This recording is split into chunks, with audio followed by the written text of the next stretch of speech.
This is Matt Rosen, and this is the Grit Mindset with me, your host, Matt Rosen. The mission of the Grit Mindset is to inspire and empower our listeners by delving deep into the journeys of those who have faced significant challenges and emerged stronger. Through authentic conversations, we uncover the mindsets, strategies, and lessons that have propelled these individuals to overcome adversity and achieve success. My aim is to provide actionable insights and real-world advice to help our listeners cultivate their own grit and navigate their personal and professional lives with confidence and resilience. Hello, everyone, and welcome to this week's episode of the Grit Mindset with Matt Rosen. I'm your host, Matt Rosen.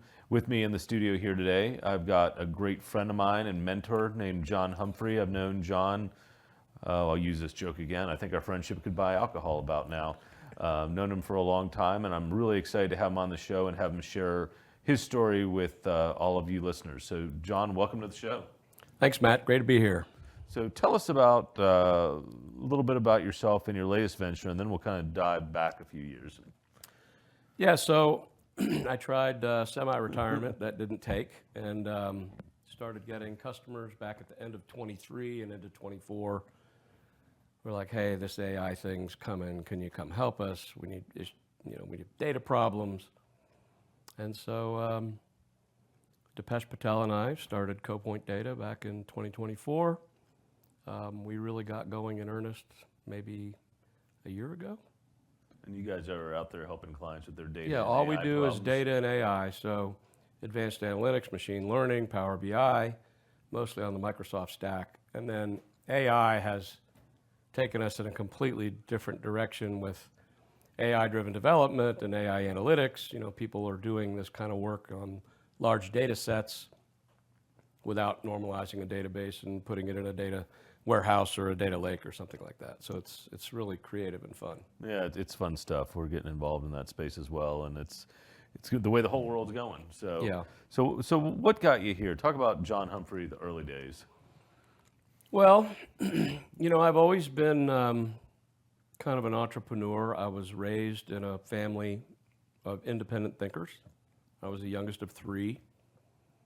Youngest enough to where I was almost like an only child, and my parents let me get away with murder. How many years younger than the next child? I'm 4 years younger than my middle sister and 6 years younger than my oldest. Got it. Yeah, I was the oldest. So they were all out of the house. Yeah.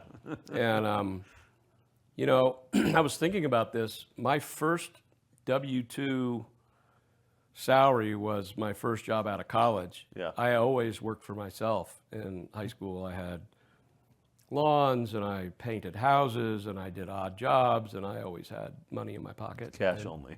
Cash only, caddied. I was a caddy. And, so I think that I sort of learned a work ethic. Our folks, we lived in an upper middle class neighborhood. Anything that we wanted, we had to pay half for. Nice. So they sort of instilled a little bit of scrappiness in us as youngsters. Yeah. So. Tell me a little bit more about your upbringing and your folks and, what that looked like. Well, it's funny. I have a very interesting life story. I was abused in the Boy Scouts as a youngster, 5th grade to 7th grade. I clawed my way out of that and got transferred to another school and really completely suppressed that memory and never told anybody. My hair fell out when I was 12. Wow. So it was like girls' puberty and all of a sudden no hair.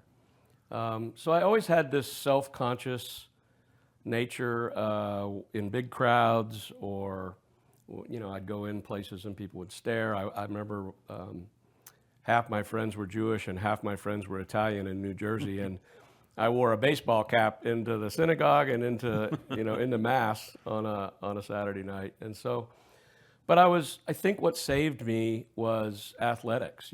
I was a really avid athlete, pretty good for a white boy, I guess, in the Northeast. I played football, I wrestled, and I ran track in high school. And that taught me some really great lessons. In fact, one of my early sort of mentor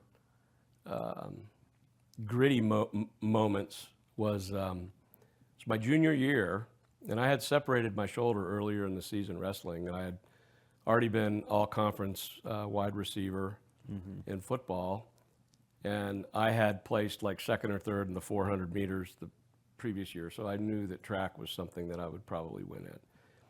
And so long story short, I had this opponent, and I totally got freaked out during weigh-in. He got inside my head. You know, I was on the mat. I was making excuses. I had lemon face, trying to pretend my shoulder hurt. And so afterwards, you know, we're showering, and the coach says, before you go home, I want to see you in the gym. So I walk in there. Coach Saxel, if anybody knows wrestling in New Jersey, is renowned. He was a wrestler in high school, went to Princeton. I don't think he lost a match in 8 years of high school and college wrestling. So he looked at me and he said, Mr. Humphrey, were you hurt today or were you injured? And I said, well, Coach, honestly, I think I was just hurt. I kind of got psyched out. And he said, well, I don't ever want to see that face on my mat again. If you're injured, I need to bring you out. But don't ever give up like that.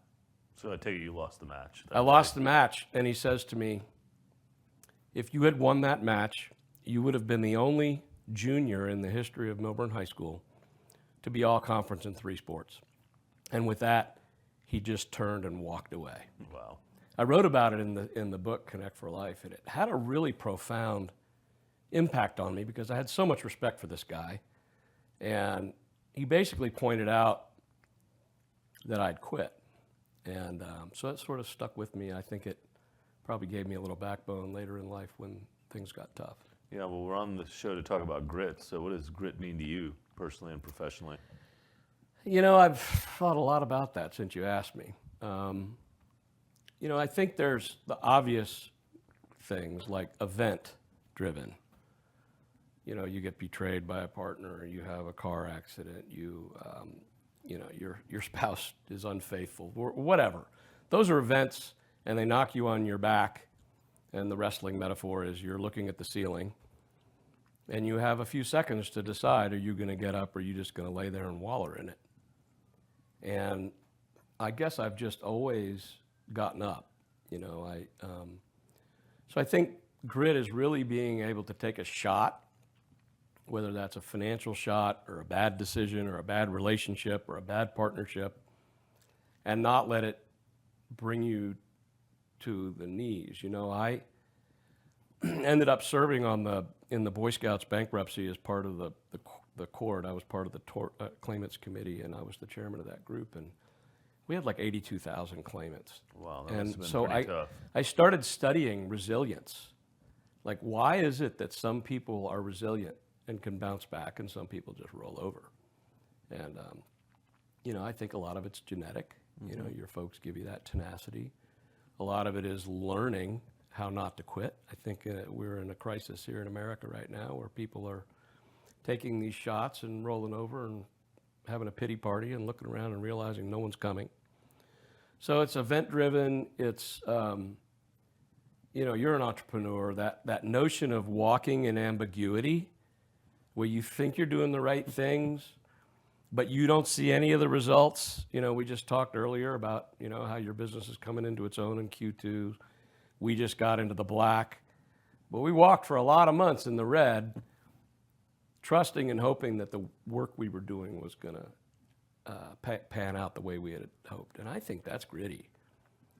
And then I'm also, the older I get, the more I realize how the wisdom of others can keep us on track. And if we're open to listening and changing and modifying our behavior, I think that takes a lot of fortitude. It's easy to be Billy Badass and I'm tough and I can go through anything. It's much more difficult to realize that your shtick or your personality or something that you do drives people nuts and you have to modify. I mean, I think that takes a lot of fortitude to do. Well, we've talked about the importance of mentors, and you talked about your wrestling coach. Are there others that have played a big role in your life? Yeah. You know, I have been very fortunate. I have a very large network. I know we're going to talk about networking, but I don't think there's anything that I do in my life where I don't talk to somebody. I noticed that you introduced Dave Casey. You know, Dave is on my personal board of directors. You know, my first real entrepreneurial venture. I graduated from SMU with a double major in finance and economics and went to work at Texas American Bank in Fort Worth and met a couple entrepreneurs. They wanted to get into the restaurant business. So after 2 years, in the 80s, I quit the bank and went to work in the restaurant business and went from one restaurant to 4 restaurants to 1 restaurant in 3 years. I don't think I knew that about you. 30 years old, newly married, $250,000 in debt. And I really wanted to go back to grad school. I was so burned out. I had worked 7 days a week for 3 years. And one of my partners pulled me aside and he said, you know, we sort of talked you into that personal guarantee for 10% of this deal. And I know you don't want to keep in the restaurant business. I don't blame you. He said, I'll tell you what, you pay me $25,000 over the next 5 years. I will buy the remaining interest that you have in this last restaurant because we own the land, and he wanted the easement. And I'll just take over the debt. And that was Jim Webb, and he and I are still fast friends today. He's in his 80s. He's probably the most amazing entrepreneur I've ever met. So I think the people in my network, you know, I rely on a pretty regular basis. I mean, I have like 9 guys that are on my little personal board of directors that I don't always get them all together, but when there's something major in my life, I usually lean on them pretty hard. Well, you wrote a whole book on this, Connecting for Life. I did. Talk about that and what that's meant to you. So, you know, talk about events. You started Party Veda in 2003. By 2013, it was clear I didn't agree with the way that my partner was running it. And I thought it was wiser to avoid a public fight in a private company. So I just exited stage left. And then it's like, well, what am I going to do with myself? And I really felt like this idea of relationship marketing and content marketing, that the market, the decision makers in the market really wanted to talk to experts. They didn't want to talk to salespeople. And so I wrote this book called Connect for Life. We built Party Veda, as you know, without any commissioned salespeople. Probably one of the reasons you left, because you sold 15 million bucks and nobody wanted to pay you anymore. So that was kind of a flaw in the model. But you know, so I spent almost a decade helping small companies align their leadership teams around connecting and marketing and selling and writing and being found in the marketplace. So yeah, well, it was an effective methodology that you taught at Party Veda. It's one that I had naturally done, but it helped kind of crystallize it, really the importance of the network and having a person for every aspect of your life and a go-to. It's a great teaching. I think a lot of us still follow. So talk about your transition from, you know, restaurants to grad school, then getting back to entrepreneurship.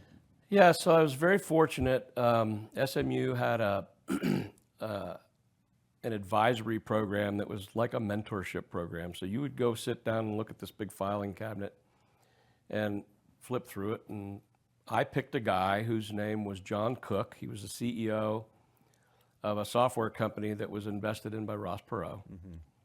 And he and I became fast friends. And when I graduated from SMU, he hired me to go to work there. Long story short, it was classic startup, you know, $6.87 left in the checking account. We eventually got bought by Accenture. And so that's how I found my way into Accenture. And that's actually where I met Bruce. Bruce and I met at Accenture and, you know, thought, hey, we got an idea for building a better kind of services company. And so actually I quit Accenture to go learn how to sell. I'd never sold enterprise software.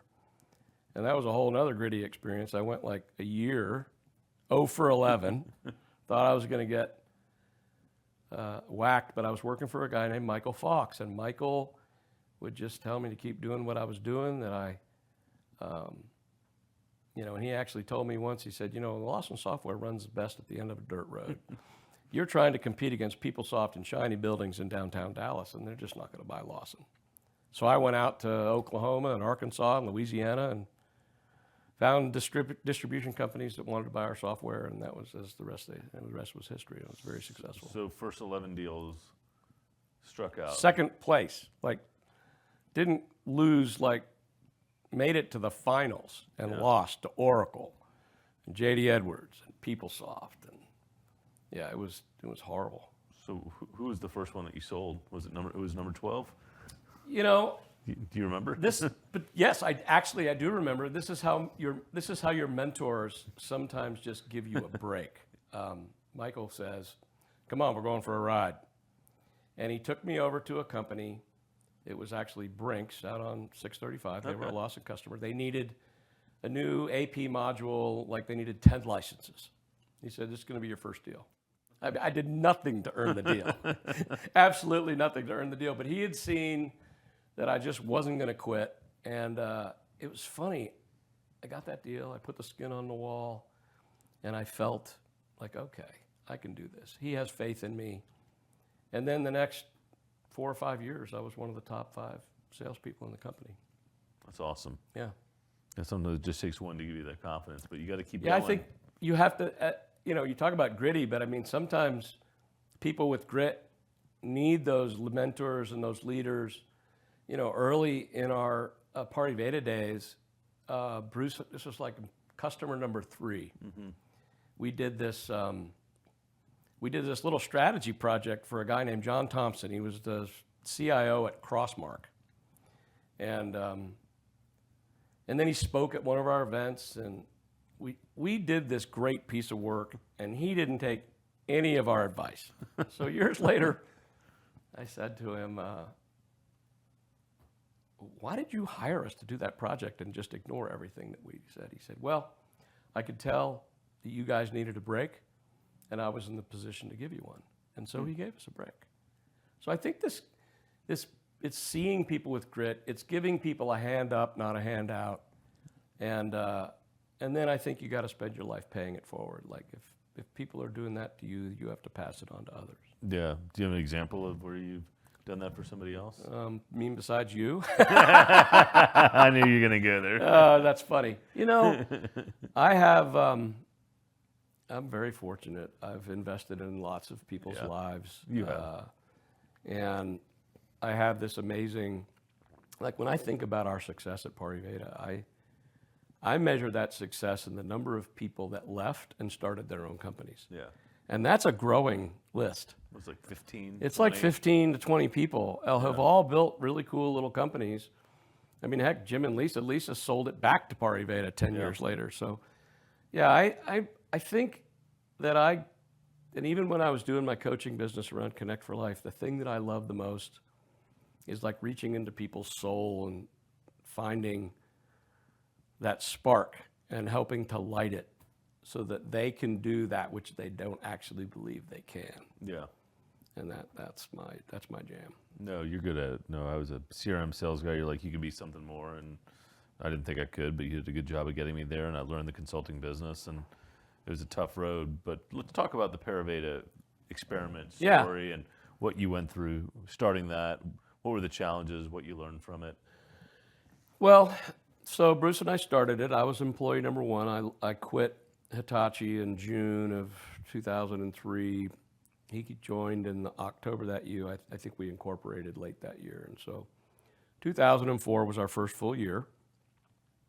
Our first 5 years were pretty phenomenal. We did $1 million to $4 million to $10 million to $16 million to $22 or $23 million. Yeah, I think I came in the year you guys hit 10. Yeah. And so it was the first time that I realized that you can be making money, you can have a wonderful brand, you can have 100% referenceability, but you can still run out of money.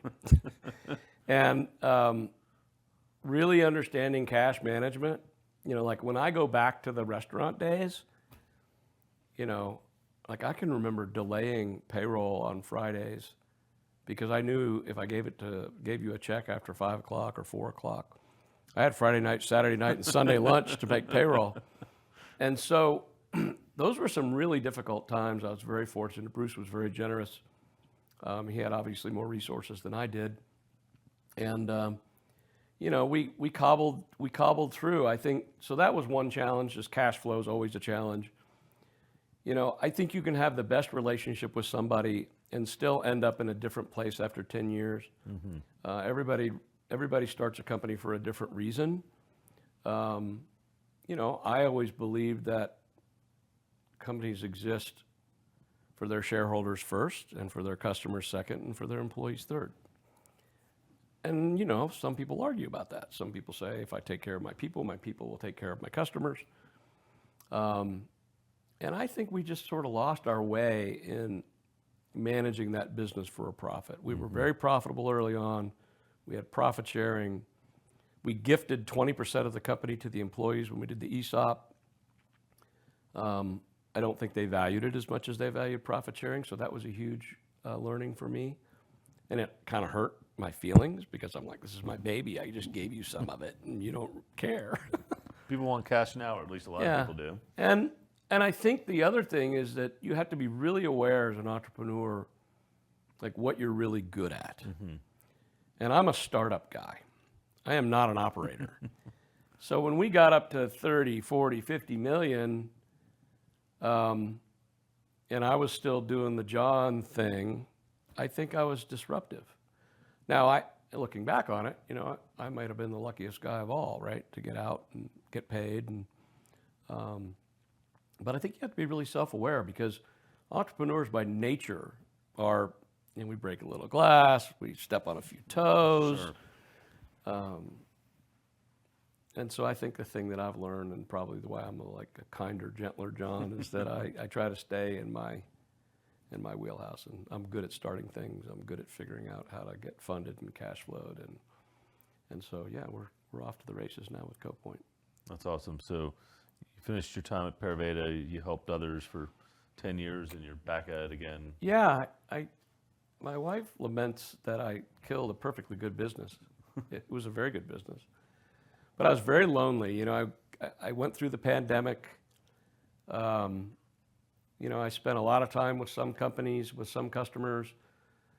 But I got lonely, and I missed this. I missed the iron sharp as iron, the debate and the camaraderie and the calling somebody after a long day. You're driving home, and it's 9 o'clock, and you're tired, and you just, hey, dude, I'm in the fight with you. What's going on? And so, so back at it. Yeah. Maybe share with us, maybe one or two stories of challenge, failure, however you describe it, and how you use grit to work through it. Yeah, well, I'll give you two examples. One was when I got my car wreck, which you remember. Yes, I do. I got T-boned by a driver that shouldn't have been doing what he was doing, and it put me in the hospital, and I broke everything on the left-hand side of my body. And at that time, I was engaged with a client we both know, and both the CEO and the CFO showed up to the hospital that night. Yeah. And we were building an online trading platform for that company, and I just remember them saying, you know what, you got a good team, you can figure it out, don't worry about anything. And that really meant a lot to me. And then I remember, because you used to come visit me, but I designed that platform laying on my bed. I was bedridden, sofa ridden, for 3 months. I was very fortunate because I was running a lot at the time, and I didn't dislodge anything, but I broke a lot of stuff.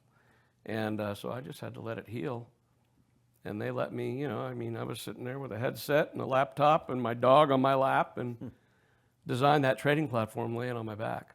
And so I think that was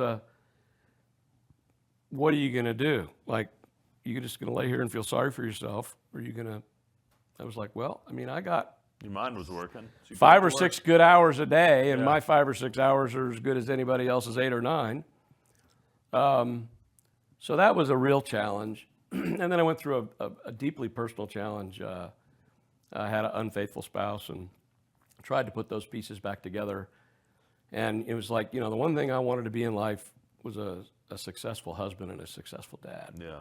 And when I finally woke up one day and realized that, as the movie says, she's just not that into me. It took a tremendous amount of courage to just say, you know what, you're the mother of my kids. I love you, but we need to go in different directions. And so, that was a dark time in my life. Mm-hmm. I think I lost hope for a little while, but I had lots of friends, and ended up hiring a personal trainer, who I still see today, 8 years later. And my ex and I are, friends. We've been in a couple of weddings, and it works. Yeah, well, you got 2 successful kids. You got a new wife. Yeah, I do. I'm very happy. I got a second chance of love and life, and picked up a daughter in the trade who I love. She's awesome. She's an ER trauma nurse, so she's a pistol.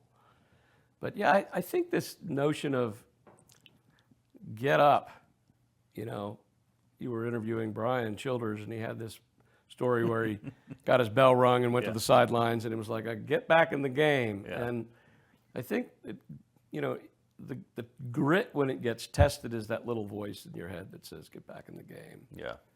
But it's also the advice of really good friends. I mean, the trainer thing was a total.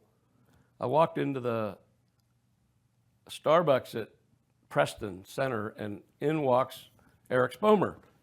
Eric had been in my Vistage group for 7 years. We knew each other very well. And I looked at him. I said, man, Eric, you look awesome. He said, yeah, I've gotten a trainer. And he looked at me kind of up and down. And he said, Hump, you look like shit. To the relationship grit part, right? And that afternoon, I found a trainer around the corner from my house, and I've been going to him twice a week for 8 years. That's awesome. Lost 25 pounds. I feel like I'm as good a shape as I've ever been. That's awesome. And you kind of answered one of my next questions is how do you continue to cultivate a gritty mindset? Obviously, working out is part of it, but what are some of the other things, habits you have, things you do? Well, big into family. Yeah. My family energizes me. Yeah. We got some really great advice when we decided to blend the family that we should have no expectations of our adult children. So we take 2 vacations a year, one skiing in Park City and one we go to the Georgia coast. And maybe they all show up and maybe half of them, but so being with my family and friends, Sarah and I both love to travel. I also am very mindful on a daily basis of meditating and a 15-minute nap. And when I'm tired, I just walk into another room and I shut the door. So I'm very mindful of, I don't eat anything bad anymore. I try to eat around the edge of a grocery store. I do all my own cooking. Love to entertain and cook. That's one of my gifts to the world. So those things kind of keep me focused. Well, next time when your kids don't want to come to Park City, I'll call you. Yeah, get your wing better. Yeah, I got to get my wing better. You talked about a speaker you saw the other night. Any favorite speakers or books? Or? Oh my gosh. Yeah, well, so we are ticket holders to the Tate lecture series at SMU, and I didn't realize Andrew Brock's on the board. Oh yeah. Yeah, and so He's last supposed night to be on the show. I'm gonna give him a shout out, right? Yeah, you should. Last night they had Henry Winkler, and I grew up watching Happy Days, and of course we know what all of those actors became, but I didn't realize how timid he was inside. And the Fonz. And for 9 years after he, you ought to call him. Yeah. He has a gritty mindset. He couldn't get employed for 9 years because they wanted to typecast him, and he didn't want to do that. Yeah. And he said something at the end. It was very inspiring. He says, "Don't ever put a period at the end of a negative thought, because you got to let it keep going until the positive comes." Books, my favorite books, Ryan Holiday, "The Obstacle is the Way." I think for me that book outlines why pain and perseverance are required. It's like if you didn't have the obstacle, you would not find the way. It's an easy read. How to Win Friends and Influence People. I read that every year, whether I have to or not.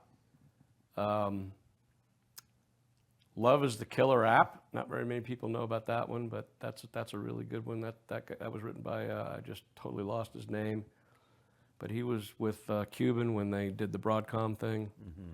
I'm a huge avid reader. I remember Zig Ziglar said once, "You're exactly where you will be a year from now except for the people you meet and the books you read. So I'm an avid podcaster. I'm an avid reader. I'm an Audible guy, so I walk a lot. I probably walk 25, 30 miles a week, and I'm usually have a podcast going. Awesome. Well, as we're kind of closing on the show, we really appreciate you coming on and sharing your story. We've got listeners that are either thinking about an entrepreneurial journey or in the first steps of one. Maybe they're thinking about doing another one. What are some pieces of advice that you've learned that you would share? Yeah. I mean, I think the first is surround yourself with good people and get good advisors and test your hypothesis before you put your money into it. You know, ask your friends if they would invest in it, and if not, why not? Not that you want their capital, but what you want is their criticism. You know, they love you. They'll give you really good advice. I've gotten some just outstanding advice from friends. The second is that, you know, once you do it, you'll never go back. Yeah. I mean, once you've been independent, even though, you know, we talk about grit and we talk about struggles, and there is nothing better than waking up every day and having a choice over what you do with your life. Yeah, you and I are both terrible employees. Yeah, I'm a horrible employee. But I mean, you know, once you've done that, you won't go back to the job. I spend most of my time talking people. I said, be an solopreneur. You should do that. And I think the third thing is that you got to believe that we are each here on this planet and given certain talents and skills and abilities that other people need. And we have this amazing gift of life, and we've been put here for a reason. And don't be afraid of failing. I mean, you know, what is Ziegler even said this? He said, failure is an event. It is not a person. Yeah. I never fear failure. I mean, failure makes you better, makes you stronger, makes you able to get around the obstacle. No, that's very powerful. That's awesome advice. And I love the get back up. And one of my favorite sayings that Brian said on the other show is pros play hurt. Pros play hurt. I thought about that the other day when I was like having my little allergy attack. So I think you've inspired a lot of guys, Matt. I mean, you know, you were just a lowly CRM salesman when we started the IT Roundtable in 02 or 03. Guys that inspire me from that group, you know, it's like Mike Clements, who's no longer with us, God bless him. He never complained for 1 second about being sick. And, you know, and Dave Casey and Michael Carnes and Sean Pickett and some of these guys, Brian Childers, you know, this community that we are getting to grow old with. Yeah. I'm getting to grow old with. I'm getting there. You're getting there, but you're not quite there yet. You know, you got to invest in these people. They're special. And we've been so fortunate to have a network of guys that love us, and we love them. And, you know, so if you haven't cultivated that type of esprit de corps with 10 or 15 men or women, then, you know, get busy, start tomorrow. Yeah, I think having a network of, you know, that whole birds of a feather flock together. You know, we built this group of IT executives that get together every other Wednesday, and it's become a very tight-knit group and been a lot of the early guests on the show. Yeah. So, well, is there anything, obviously there's a lot to cover in your life and what you've accomplished. Anything you wanted to touch on that maybe we didn't hit so far? No, I mean, I think that expect challenges. You know, this world is not perfect. You are not perfect. Your spouse is not perfect. Your business partner is not perfect. Your friends are not perfect. Your children are not perfect. So quit being a perfectionist and find your way to add value and be, you know, salt and light in the world, so that people will follow or people will see opportunities. I think that's the thing I'm focused on every day. I think gratefulness is a weapon, and I have certainly been through my share of trials, but I wake up every day grateful, and I think, you know, I've been rewarded because of that. Yeah. You've been through a lot, my friend, and you're a true example of grittiness. So thanks for coming on the show and sharing your story. Thanks for being a great friend and a mentor as I was starting my business. John would take my calls at like midnight and talk until he fell asleep on the other end. So I will always appreciate that and cherish that time. So for those out there listening, hopefully you took some good pieces away from today. John's a great resource and friend. I'll tag him on the show post. So for those out there thinking about taking that first step, get out there. Just do it. We'll be signing off here. Stay gritty.